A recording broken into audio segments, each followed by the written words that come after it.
India America tariff war, यानी कि अब क्या हो रहा है, इंडिया ने जो कॉटन हम लोग इंपोर्ट करते हैं अमेरिका से, उसके ऊपर जो टैरिफ यानी कि जो टैक्स लगता था उसको हटा दिया है।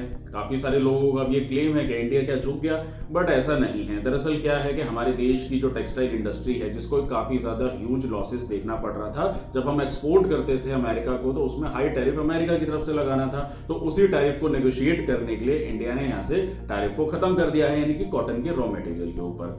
अब सवाल है इसका इम्पैक्ट हमारे यहाँ पड़ता है हमारे देश के फार्मर्स को, यानी कि अगर हम लोग हाई क्वालिटी ऑफ कॉटन जो यूएस से इंपोर्ट कर रहे थे उसका इम्पैक्ट हमारे फार्मर्स पे पड़ेगा। फार्मर्स अब उसको जो बेचेंगे उनका कम मार्केट प्राइस मिलेगा, जिसकी वजह से फार्मर्स की इनकम कम होगी, लेकिन यहाँ पे इंडस्ट्री यानी कि जो टेक्सटाइल इंडस्ट्री है, जो सेकंड लार्जेस्ट एम्प्लॉयमेंट भी जनरेट करती है, उसको फायदा होगा।